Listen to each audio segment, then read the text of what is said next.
అండి. గత వారం భాస్కర్రాజు గారి ఒక రచన చదవడం జరిగింది.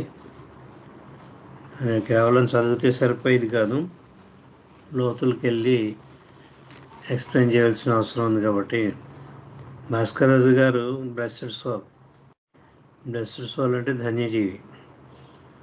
ఆయన అనేక రకాల కళల్లో ఆరితేరిన ఆయన బాబా ఫోటోలు కూడా, చిత్రపటాలు కూడా చాలా గీశారు. ఆయన బాబాకి ఎనలేని సేవ చేశారు. బాబా జీవిత చరిత్రే హరికథ కింద చెప్పేవారు. పాటలు రాశారు, పాడారు. అనేక రకాల రంగాల్లో బాబాకి అంకితమైపోయిన జీవి. ఆయన రచనలు కూడా మంచి తెలుగులో, మంచి తెలుగు అది మామూలు సామాన్య వాడకంలో ఉండి తెలుగు ఉండదు. అది చేత పూర్వం తెలుగు ఎలా ఉండేదో 1940s 50sలో ఆ తెలుగు ఉపయోగించి రాసినవి కాబట్టి చెప్పుకోవడం జరుగుతుంది. అవతార నాగమన విశిష్టత గురించి క్రిందసారి చెప్పాను. మెహర్ బాబా ప్రేమికులు ఎటువంటి వారో 2 వాక్యాల్లో చెప్పారు ఆయన. అది చెప్పుకున్న తర్వాత గాడ్ స్టిక్స్లో హైలైట్స్ కొన్ని రాశారు ఆయన. అదే ఒక్కొక్క హైలైట్ చెప్పడానికే కొంచెం టైం పట్టవచ్చు, పట్టినా పర్వాలేదు. అందులోని విశేషాలు గాడ్ స్టిక్స్ చదవకపోయినా కూడా అందరికీ అందజేయాలని ఉద్దేశించాడు. బాబా చెప్పారు, ప్రతి ఒక్కరూ గాడ్ స్టిక్స్ చదివి తీరాలి. ఆ పుస్తకం ప్రతి వారి దగ్గర ఉండాలి. మీ దగ్గర డబ్బు లేకపోతే అప్పైనా చేసుకోనండి అని చెప్పి బాబా చాలా స్ట్రెస్ ఇచ్చారు గాడ్ స్టిక్స్కి. దాన్ని పక్కకు పెట్టవలసిన గ్రంథం కాదు అది. చేత అందులో ఉన్న విశేషాలు, మూలలో ఉన్న విశేషాలన్నీ కూడా వారి భాషలో, తెలుగు భాషలో రాశారు. అది కూడా చెప్పుకుందామండి. ఇక్కడ చెప్తున్నారు, మెహర్ బాబా ప్రేమికులు ఎవరు మ్యూట్ చేసుకోవాలండి. శర్మ గారు మ్యూట్ చేసుకుంటే బాగుంటుంది. జై బాబా. చేత మెహర్ బాబా ప్రేమికులు ఎలాంటి వాళ్ళు 2 వాక్యాల్లో చెప్పారు.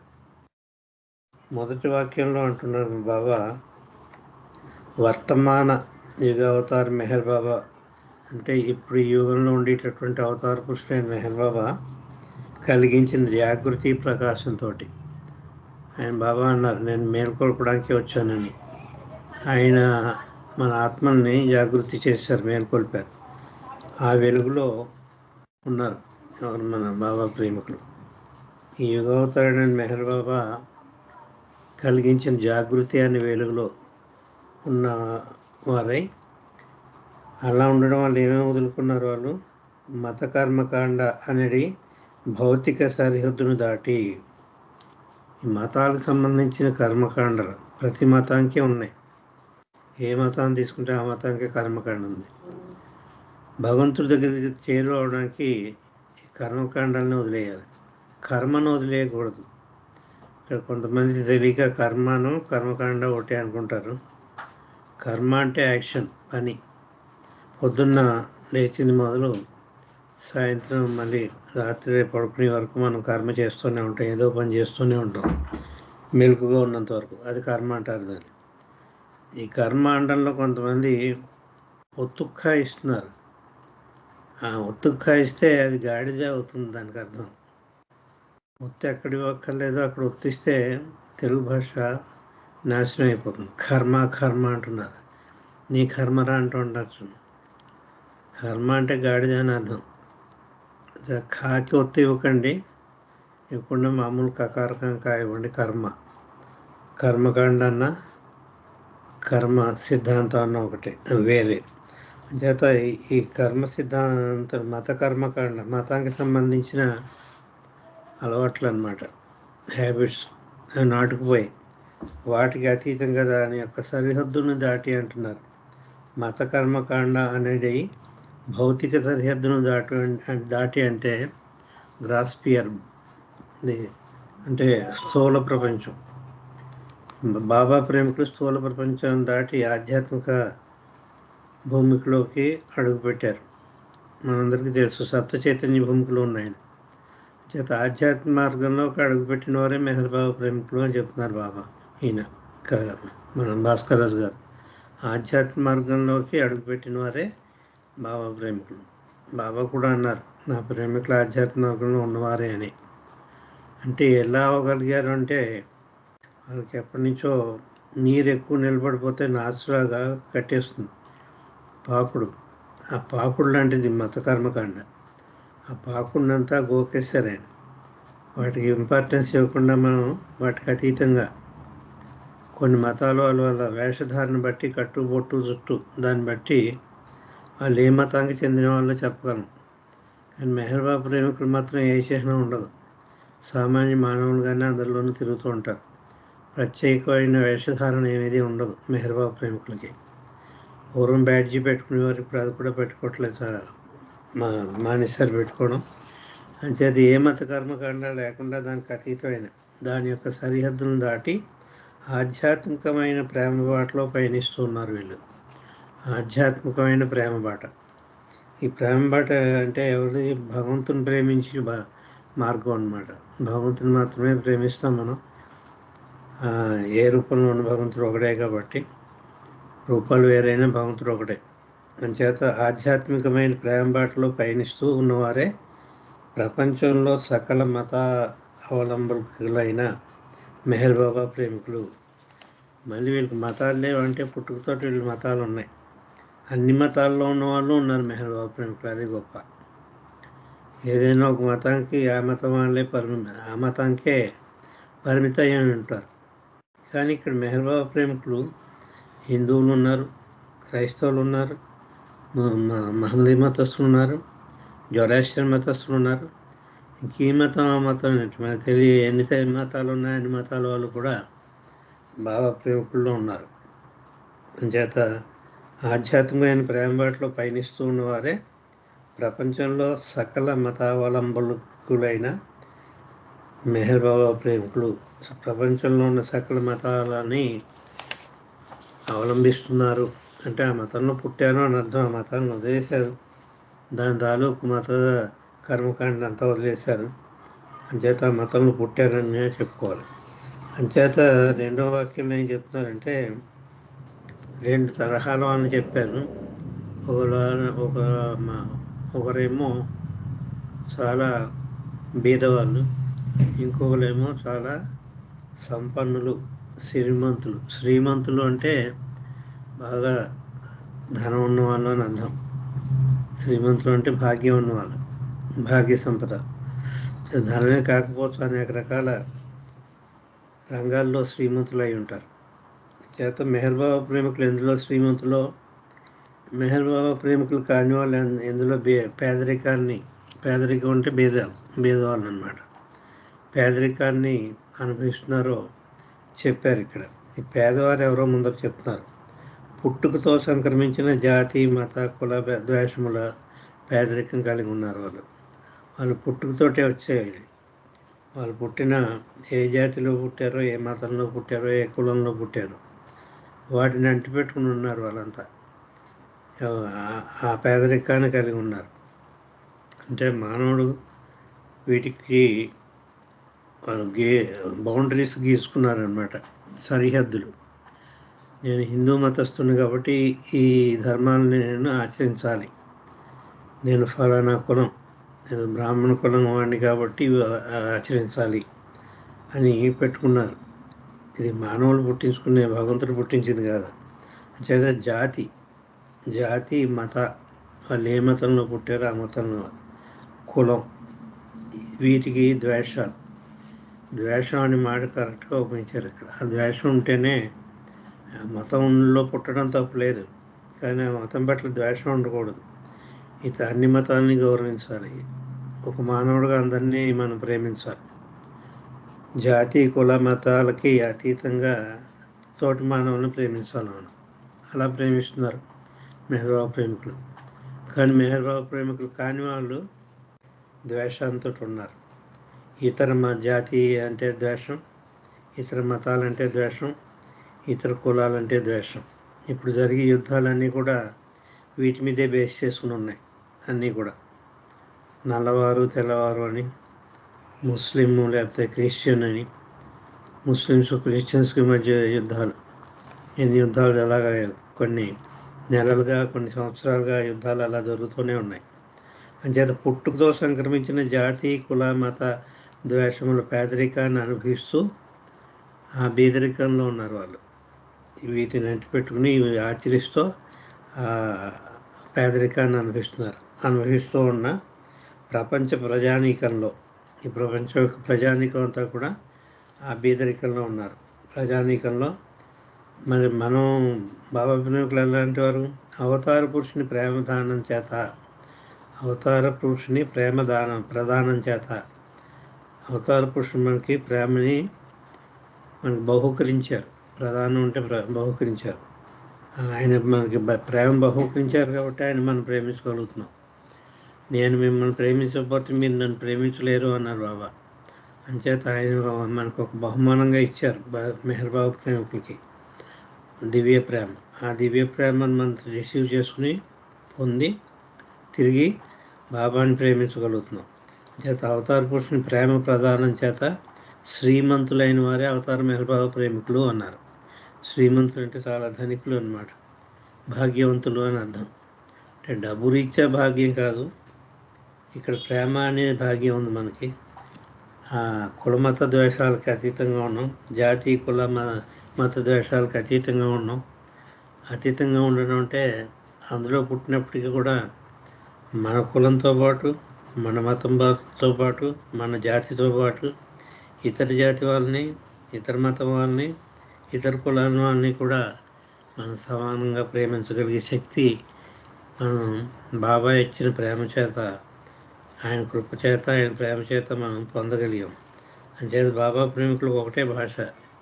అక్కడ 31 జనవరి అమర్తిథికి వెళ్ళినప్పుడు వాళ్ళు కొంతమంది ఏ కులస్తులో మనకు తెలియదు, వాళ్ళు ఏ మతస్థులో తెలియదు, మనకున్న భాష ఒకటే, జై బాబా జై బాబా జై బాబా జై బాబా అని చెప్పుకుంటూ 31 జనవరి అమర్తిథి నాడు ఒకరినొకరిని మన ఆలింగనం తీసుకుని ఒక విధమైన బాబా ప్రేమ తన్మయత్వం చెందుతూ ఉంటాం. ఎందుకు అంటే ఈ జాతి కుల మత ద్వేషాలకి అని భౌతిక కట్టుబాట్లు మనం అతీతులు అయ్యాం. అంచేత ఆయన ప్రేమలో మనం భాగ్య సంపదలు అయ్యాం, మనం భాగ్యాన్ని పొందాం. ఆయన ప్రేమని, ఆయన దివ్య ప్రేమని భాగ్యం కింద మనం పొందాం. అంచేత భాగ్యవంతులు. అంతేగాని డబ్బు ఉన్నవాళ్ళు, డబ్బు లేని పేదవాళ్ళు ఆ పేదరికం కాదు ఇక్కడ ఏం చెప్పింది. మనకి అది కూడా దాటాం మనం. గొప్పవాళ్ళు తోటి సమానంగానే ఉంటాం, ఒక పేదవాడైన మెహర్ బాబా ప్రేమికుడితోటి మనం సమానంగానే ఉంటాం. అంచేత గొప్పవాడు ఒకటే, మనకి పేదవాడు ఒకటే, చాలా హయ్యెస్ట్ పొజిషన్లో ఉన్న ఆఫీసర్ కూడా ఒకటే, ఎంతటి పెద్దవాడైనా మనతో సమానంగానే చూసుకుంటాం. అంచేత ఈ సమానత్వం ఎందుకు వచ్చిందంటే మనం ప్రేమ వల్లే జాతి కుల మత ద్వేషాలకి అతీతంగా ఉన్నాం కాబట్టి మనం ధనికులయ్యాం, ఆ సంపద కలిగి ఉన్నాం అని చెప్పి చక్కగా వర్ణించారు. ఇక్కడ ఈ గాస్టిక్స్లోకి వస్తే ఒక్కొక్క వాక్యం గురించి ఒకటి చెప్పుకుందామండి. మొదటి వాక్యం అజ్ఞానం గురించి చెప్తున్నారు. మన అజ్ఞానంలో ఎందుకున్నాము అని. సంస్కారములే అజ్ఞానానికి మూల కారణం అని చెప్పారు. ఎక్కడ పొందిందంటే ఇక్కడ ఆత్మరూపం ధరించిన క్రితమే నేనెవరిని అని ప్రశ్న ఉత్పన్నం అవగానే సంస్కారం పడింది. అంతవరకు నేనెవరిని అని ప్రశ్న తానెవరో తాను తెలుసుకోవాలని జిజ్ఞాస రాని క్రితం సంస్కారం పడలేదు. మొట్టమొదటి సంస్కారం ఈ పరిణామక్రమంలోని వాయు రూపం ధరించినప్పుడు అని అనుకుంటారు అందరూ. పరిణామక్రమంలోన వాయు రూపం ధరించినప్పుడు కాదు పడత సంస్కారం. ఫస్ట్ స్టేట్లో ఉన్న గాడికి, పరబ్రహ్మ స్థితిలో ఉన్న పరమాత్మకే సంస్కారం చేకూర్చుకున్నారు. దానివల్లే సృష్టించవలసి వచ్చింది. ఆ సంస్కారాన్ని ఖర్చు పెట్టుకోవడానికి ఒక ఉపాధి కావాల్సి వచ్చింది. ఆ ఉపాధి స్థూల రూపంలో ఉంటుంది. ఆ ఉపాధి అన్నది ఏ ఉపాధి కావాలి అని నిర్ణయించడానికి మానవుడు అనే ఉపాధి వరకు చేరుకునే వరకు కూడా ఎన్ని రూపాంతరాలు చెందవలసి వచ్చిందో మనకు తెలుసు. కానీ ఇక్కడ గ్యాషియస్ రూపం ధరించిన తర్వాత సంస్కారం పడ్డ కాదు, సంస్కారం పడింది కాబట్టే అక్కడ పరాత్పర పరబ్రహ్మ స్థితిలో ఉన్న భగవంతుడికి, బియాండ్ స్టేట్లో ఉన్న పరమాత్మకి తానెవరో తాను తెలుసుకోవాలని జిజ్ఞాస కలగడం వల్ల భీము వచ్చింది. ఆ భీము వల్ల ఒక ప్రస్ఫోటం కలిగింది. అక్కడే సంస్కారం పడింది. ఆ సంస్కారాన్ని ఖర్చు పెట్టుకుందుకు రూపం ధరించవలసి వచ్చింది. చేత ఆ భగవంతుడే రూపాలని సృష్టించడం మొదలుపెట్టారు. ఆ సృష్టి దేంతో మొదలైంది అంటే గ్యాసెస్ లాంటి గ్యాసెస్ తోటి మొదలైన తర్వాత గ్యాసెస్ మిగిలిన ఆఖరికి మానవుడు అవడం. అంటే సంస్కారంలే అజ్ఞానమునకు మూల కారణం. మరి ఆ తొలి సంస్కారం పడితేనే సృష్టించవలసి వచ్చింది భగవంతుడికి. ఇక మనం ఎన్నో రూపాలు ధారించి ఎన్నో రూపాంతరాలు చెంది పరిణామక్రమం అంతా దాటుకుని వచ్చి మన మానవుడు అయ్యాం. మనం ఎన్ని సంస్కారాలు మూటగా పెట్టుకున్నాం. ఇటు ఖర్చు పెడుతున్నాం, మళ్ళీ పోగేసుకుంటున్నాం కూడా. ఒక బింది పెట్టి ఆ బింది పైన ట్యాప్ తోటి నీళ్ళు వదిలేమండి మనం. కింద చిన్న చిల్లు ఉంది, దానికి ఆ ట్యాప్ తోటి నీరు పడుతుంది ధార కింద. అదే ఆ చిన్న చిల్లు ఉండడం వల్ల కింద కదా ఆ చిన్న చిల్లులోంచి నీరు పోతున్నాయి. అంటే పోయి నీరు తక్కువ ఉంటుంది, పైనుంచి పడి నీరు ఎక్కువ ఉంటుంది ఆ పాత్రలో. అంచేత అది ఎప్పటికీ ఖాళీ అవ్వదు, చిన్న చిన్న ఉండడం వల్ల. అంచేత ఇక సంస్కారాన్ని ఖర్చు పెట్టుకోవడాన్ని ఆ పాత్రకు ఉన్న చిల్లుతోటి పోల్చుకోవాలి మనం. ఒక పాత్రతోటి పైన మనం సంతరించుకునే సంస్కారాలు, మనం పోగేసుకునే సంస్కారాలు ఎక్కువ పడుతుంటాయి. అది పైన ధార ట్యాప్ వదిలేస్తే ఎంత ధారతోటి నీళ్ళు పడతాయో అది సంస్కారాలను పోగేసుకోవడం అవుతుంది. అయితే ఎక్కువ సంస్కారాలను పోగేసుకుంటూ ఉంటాం, ఖర్చు పెట్టి తక్కువ ఉంటూ ఉంటాయి. పాత ఖర్చు పెట్టేస్తే మనం కొత్తవి పడుతూ ఉంటాయి. అంచేత ఆ ప్రక్రియ అలా నిరంతరంగా జీవాత్మ పరమాత్మలో ఐక్యమయ్యే వరకు కూడా సంస్కారాలనేవి పడుతూనే ఉంటాయి, ఖర్చు పెట్టుకుంటూనే ఉంటారు. దానికి అంతం ఉండదు. అంచేత జీవాత్మ పరమాత్మలో ఐక్యమైన తర్వాతే పూర్తిగా సంస్కారాలు పటాపంచలు అయిపోతాయి. అయ్యాకే అది జీవాత్మ పరమాత్మలో ఐక్యం అవుతుంది. అంచేత సంస్కారాలే అజ్ఞానానికి మూల కారణం. అంచేత ఎన్ని రకాల సంస్కారాలు ఉన్నాయంటే ఎన్ని రకాల దేహాలు ఉన్నాయి, అన్ని రకాల సంస్కారాలు ఉన్నాయి. 3 రకాల దేహాలు ఉన్నాయి, అందరికీ తెలుసు. స్థూల, సూక్ష్మ, మానసిక దేహాలు. స్థూల సంస్కారాలు, సూక్ష్మ సంస్కారాలు, మానసిక సంస్కారాలు అనేటటువంటి 3 రకాల సంస్కారాలని మనం ఏకకాలం ముందు పోగేసుకుంటూ ఉన్నాం, ఏకకాలం ముందు ఖర్చు పెడుతూ ఉన్నాం కూడా. అంచేత స్థూల, సూక్ష్మ, కారణ శరీరములతో తాదాత్మ్యం చెందడం వల్ల ఇదేనా ఈ స్థూల దేహము నేను అని కొన్ని జన్మలెత్తి ఈ స్థూల దేహమే నేను అని స్థూల దేహంతో తాదాత్మ్యం చెందడం అంటే అదే అయిపోవడం. I am this gross body అని. నేను ఈ స్థూల శరీరాన్ని. ఆ స్థూల శరీరానికి ఒక పేరు పెట్టుకుంటారు. నా పేరు మల్లికార్జునరావు. అంచేత నా స్థూల దేహం పేరు ఏమిటి? మల్లికార్జునరావు అని. నేనే మల్లికార్జునరావు కింద తాదాత్మ్యం చెందుతాను. అదే అయిపోవడాన్ని తాదాత్మ్యం చెందడం అంటారు మనం. అంచేత ఇది అయిన తర్వాత ఆధ్యాత్మ మార్గంలో అడుగుపెట్టగానే ఈ స్థూల శరీరంతో తాదాత్మ్యం చెందడం వదిలేస్తాం. స్థూల శరీరం యొక్క ధ్యాస ఉండదు మనకి. అది ఉందో లేదో కూడా మనకు తెలియదు. అది లేనట్టే లెక్క మనకి. పైకి ఉన్నా కూడా దాని యొక్క తాదాత్మ్య చెందడం వదిలేస్తాం ఆధ్యాత్మ మార్గంలో అడుగుపెట్టిన తర్వాత. అప్పటికి స్థూల శరీరాన్ని, స్థూల ప్రపంచాన్ని జయించినట్లు లెక్క. నెక్స్ట్ ఇంకా ఈ సూక్ష్మ శరీరాన్నే నేను, అంటే ఈ ప్రాణాన్నే నేను అని చెప్పి సూక్ష్మ శరీరంతో తాదాత్మ్యం చెందుతూ ఉంటుంది ఆత్మ. దాని తర్వాత మనస్సు అనే శరీరంతో తాదాత్మ్యం చెందుతుంది. చేత 3 రకాల శరీరాలతోటి తాదాత్మ్యం చెందుతూ ఉంటుంది. 3 రకాల శరీరాలతో ఒకసారి తాదాత్మ్యం చెందదు. కొన్ని లక్షల జన్మలు అయిన తర్వాత స్థూల శరీరాన్ని దాటి సూక్ష్మ శరీరంలోకి వెళుతుంది. అలా కొన్ని వేల జన్మలు అయిన తర్వాత మనస్సు అని ప్రపంచంలోకి అడుగుపెట్టి ఈ మనస్సును నేనే అని చెప్పి మనస్సుతో తాదాత్మ్యం చెందుతుంది. అంచేత 3 రకాల శరీరాలతోటి 3 రకాల ప్రపంచాల్లోనూ నివసిస్తూ వాటి తాలూకు సంస్కారాలు మీద వేసుకుంటూ వాటి తాలూకు సంస్కారాలు ఖర్చు పెట్టుకుంటూ ఉంటుంది.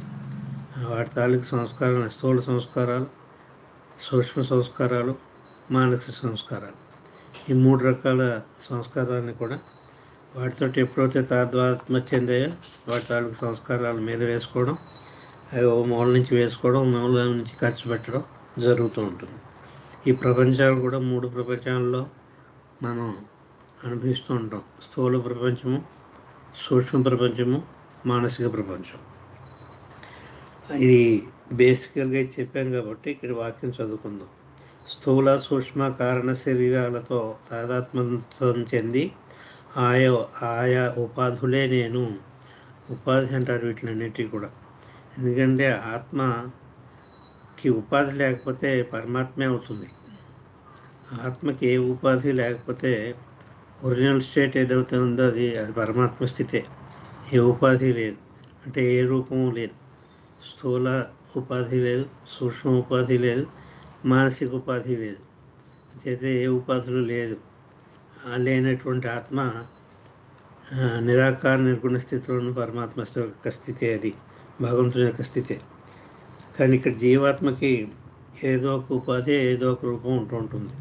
చేత స్థూల సూక్ష్మ కారణ శరీరాలతో తాదాత్మ్యం చెంది ఆయా ఉపాధులే నేను అనేది సంస్కార భావమును కలిగి ఉండితే అజ్ఞానము. ఆ ఉపాధే నేను, ఆ స్థూల శరీరాన్నే నేను, ఆ సూక్ష్మ శరీరాన్నే నేను, ఆ మానసిక శరీరాన్నే నేను అనేటటువంటి తాదాత్మ్య చెందడం. ఆ భావంతో ఉండి ఆ భావాన్ని కలిగి ఉండడమే అజ్ఞానము. ఇంకొకసారి కంక్లూడింగ్ ఒక వర్డ్ చెప్తానండి దీనికి అంతా ఎప్పుడవుతుందంటే ఆఖరి శరీరం అయిన మానసిక శరీరం దాంతో కూడా తాదాత్మ్యం చెందిన తర్వాత ఈ మనస్సునే నేను తాదాత్మ్యం చెందిన తర్వాత అక్కడికి 3 శరీరాలు 3 ప్రపంచాల్లోనూ ఉండడం, 3 శరీరాలతో తాదాత్మ్యం చెందడం అయిపోతుంది. అది కూడా అయిపోయిన తర్వాత ఆ మనస్సుకు సంబంధించిన సంస్కారాలు కూడా ఖర్చు పెట్టిన తర్వాత అప్పుడు ఇంకా భగవంతునిలోకి ఐక్యం అవుతుంది. అంచేత నేను అనేది సంస్కార భావమును కలిగి ఉండడమే అజ్ఞానం. అంచేత 6వ చైతన్య భూమికలో ఉన్నంత వరకు కూడా మన జీవాత్మ అజ్ఞానంలోనే ఉన్నట్లు లెక్క. 7వ చైతన్య భూమికలో వెళ్ళిన తర్వాత ప్రవేశించిన తర్వాతే నేనే భగవంతుణ్ణి అని జ్ఞానం కలుగుతుంది. అది నిజమైన జ్ఞానం. మిగిలినంతా కూడా అజ్ఞానమే.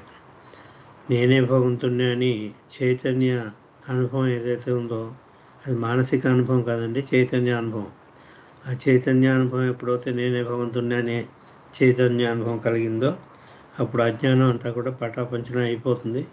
ఇంకోలా చెప్పాలంటే అజ్ఞానం పటాపంచలు అయిన తర్వాతే ఆ జ్ఞానం కలుగుతుంది. నేనే భగవంతుని, అహం బ్రహ్మాస్మి, నేనే భగవంతుని అని జ్ఞానం కలుగుతుంది. అది మొదటి వాక్యం.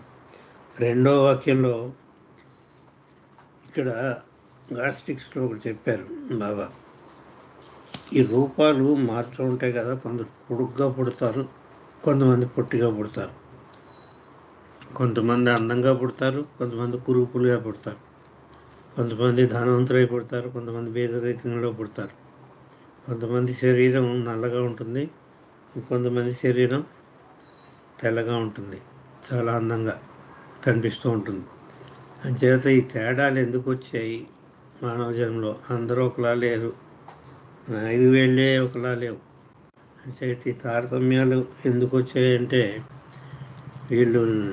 వాళ్ళు ఏ రకమైన సంస్కారాలు ఉన్నాయో ఆ సంస్కారాలకి అనుగుణంగా రూపం తీసుకోవాల్సిన అవసరం ఉంది. నువ్వు ఖర్చు పెట్టుకోవాల్సిన సంస్కారాలు ఆ జీవి చనిపోయిన తర్వాత, అంటే మానవుడే చనిపోయిన తర్వాత అనుకుందాం పోనీ, జీవి అని గంట ఆ మానవుడు చనిపోయేటప్పటికి బ్యాలెన్స్ ఆఫ్ సంస్కారాలు ఉంటాయి. కొన్ని మీద వేసుకుని కొన్ని ఖర్చు పెట్టేసి ఇంకా మిగిలిపోయిన సంస్కారాలు. ఆ సంస్కారాలు ఎటువంటివి మిగిలిపోయాయి దాన్ని బట్టి ఉంటుందన్నమాట. వాడికి ఎవరికైనా బాగా డబ్బు సంపాదించాలని ఆకాంక్షతో ఉందనుకోండి, వాడు పేదవాడిగా ఉంటాడు. అంతవరకు కూడా జన్మంతా పేదరికంతో చనిపోతాడు.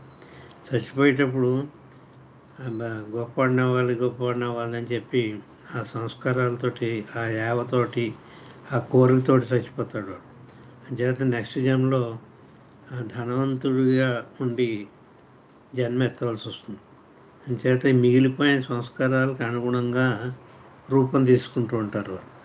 ఒకసారి బీదవాడుగా పుడితే తర్వాత ధనవంతుడి కింద, ఒక ధనవంతుడిగా ఖర్చు పెడితే తర్వాత బీదవాడి కింద, ఒకసారి అందంగా ఉండి మానవుడిగా పుడితే తర్వాత అందం లేకుండా ఉండి మానవుడు. అలాగా ఆపోజిట్గా పుడుతూ ఉంటారు. ఆ సంస్కారాల మిగిలిపోయిన సంస్కారాలకు అనుగుణంగా ఆత్మ తర్వాత జన్మ తీసుకుంటుంది అని చెప్తున్నారు ఈ వాక్యంలో. ఆత్మ ఏ రకమైన సంస్కారములను కలిగి ఉంటే వాటికి, అంటే ఆ సంస్కారాలకి అనుగుణమైన ఉపాధుల ద్వారా ఆయా లోకానుభవాలను సంపాదిస్తుంది. ఆ లోకం నుండి అనుభవాన్ని ఖర్చు పెట్టవలసిన సంస్కారాలు ఏవైతే ఉన్నాయో ఆ బ్యాలెన్స్, వాటికి అనుగుణమైన రూపం ధరించి దాని తాలూకు సంస్కారాలు ఖర్చు పెడుతూ ఉంటుంది. అంచేత ఉపాధుల ద్వారా ఆయా లోకానుభవాన్ని సంపాదిస్తుంది. ఆత్మకు చైతన్యం సంస్కారములలో కలిసిపోయి తదనుగుణ్యమైన ఉపాధులతో తాదాత్మ్యం పొంది, ఇక్కడ చైతన్యం అని చెప్పారు.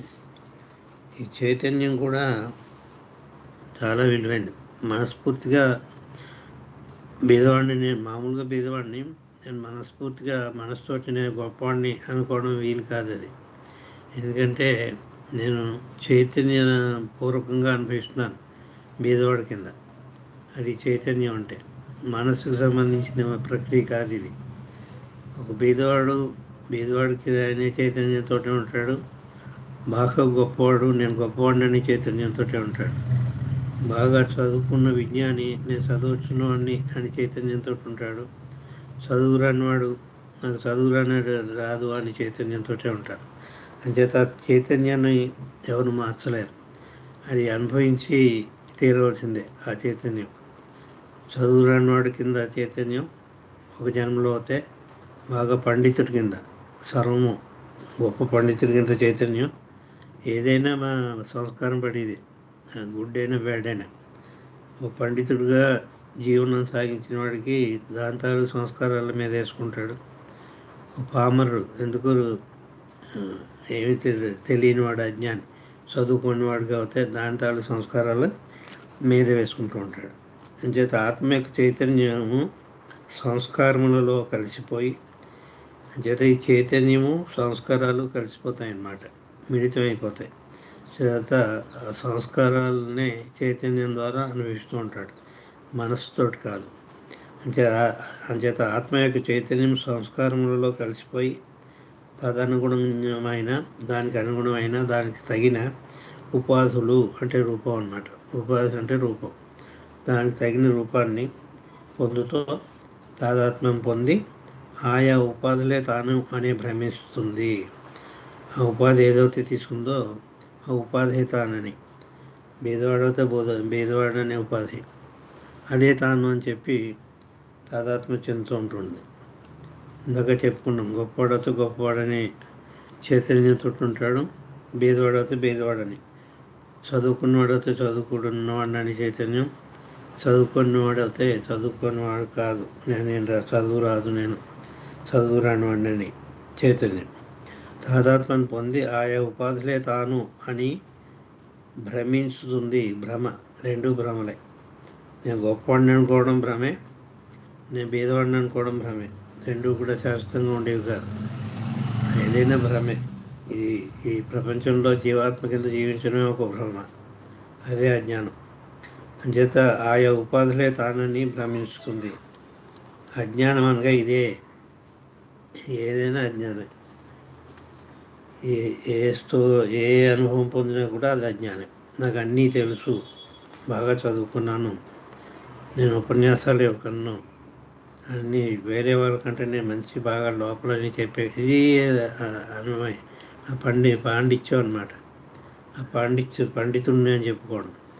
బాగా పాడేవాళ్ళు కానీ ఉపన్యాసం ఇచ్చేవాళ్ళు కానీ అనేక రకాల అనుభవాలతోటి ఉంటారు. ఈ లోకంలో ఎంతమంది ప్రజలు ఉన్నారో అన్ని రకాల అనుభవాలు ఉన్నాయి. దాంతో ఉండడం తాదాత్మ్యం చెందిపోవడం, అదే అజ్ఞానం. తాదాత్మ్యం చెందకుండా ఉంటే ఒక స్థాయికి చెందిన వాళ్ళు తాదాత్మ్యం చెందరు. ఉదాహరణకి 4వ చైతన్య భూమికలో ఉన్నవాడు ఈ స్థూల ప్రపంచంలో ఉన్న దేనితో తాదాత్మ్య చెందడు. అలాగే సూక్ష్మ ప్రపంచంలో ఉన్న ఈ ప్రాణంతో, శక్తితోటి, దాంతో కూడా తాదాత్మ్యం చెందడు అతను. ఎందుకంటే మానసిక భూమిలో అడుగుపెట్టాడు. 2 జయించాడు వాడు. స్థూల ప్రపంచాన్ని, స్థూల దేహాన్ని జయించాడు. తర్వాత సూక్ష్మ ప్రపంచాన్ని, సూక్ష్మ దేహాన్ని, 2 దేహాలని జయించాడు. 2 ప్రపంచాన్ని జయించాడు. ఇంకా మనస్సు ఒకటే మిగిలింది. నిజంగా నేనే మనసు, నేను తాదాత్మ్యం చెందుతుంటాడు. ఇంకా దాంతో తాదాత్మ్యం చెందడం వదిలేస్తుంది ఇంకా ఆత్మ. చేత అదే అజ్ఞానం అన్నారు. ఇంకో 3వ వాక్యం ఏం చెప్తున్నారంటే, భౌతిక సంస్కారములను, అంటే భౌతికం అంటే స్థూల దేహం, గ్రాస్ బాడీ, ఈ మన భౌతిక దేహం ఏదైతే ఉందో అది. భౌతిక సంస్కారములను, స్థూల దేహ చైతన్యమును. చూసారా, భౌతికమన్నా స్థూలమన్నా ఒకటే. అంటే స్థూల సంస్కారాల్ని స్థూల దేహం చేత, స్థూల చైతన్యంతో అనుభవించాలి. 3 స్థూలమే, 3 ఒకటే ఉంటాయి.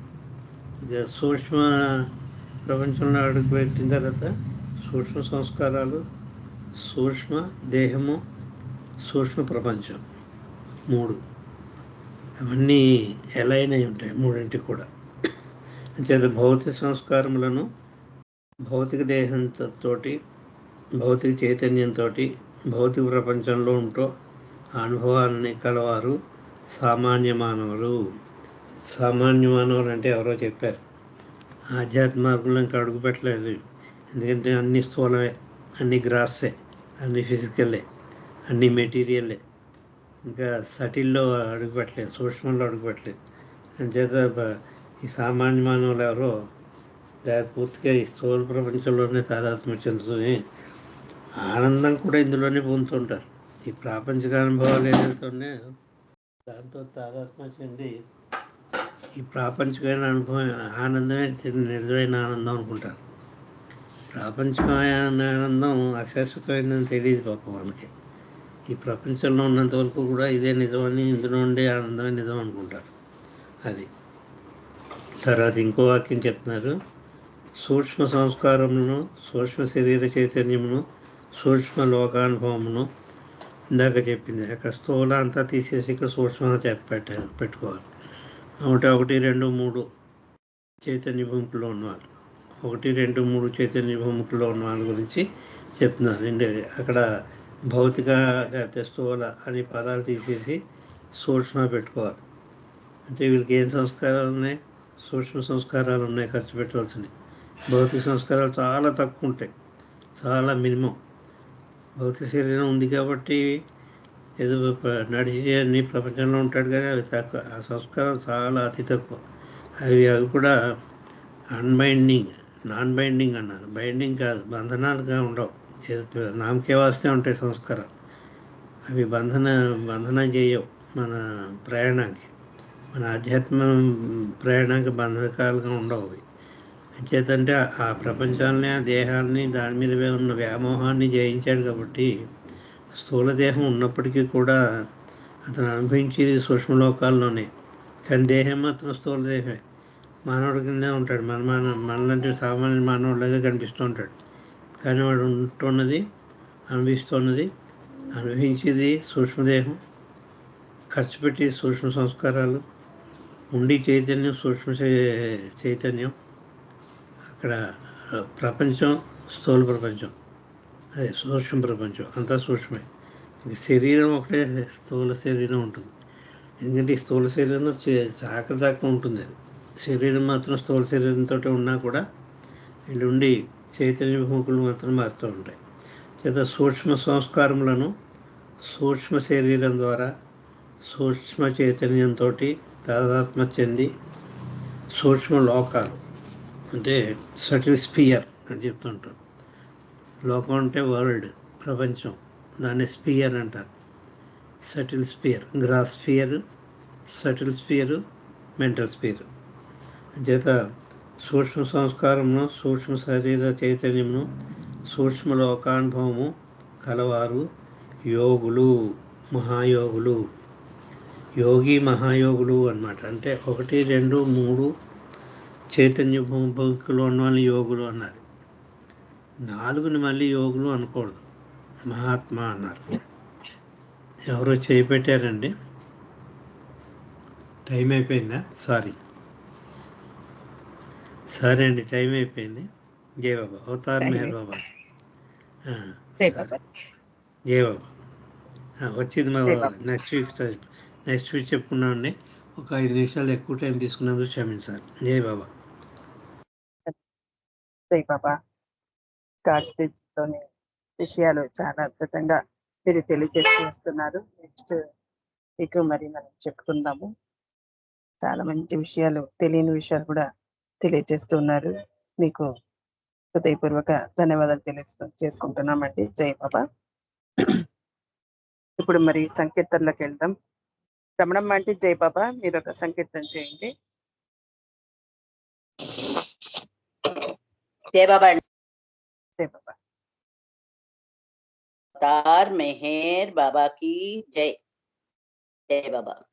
जय हो, जय हो, जय जय जय जय हो, जय हो, जय हो, जय मेहरु बाबा, जय हो, जय मेहरु बाबा, जय हो, जय हो, जय हो, అఖిల లోకములకాధారంబో అనంత శక్తివి నీవు, అఖిల లోకములకాధారంబో అనంత శక్తివి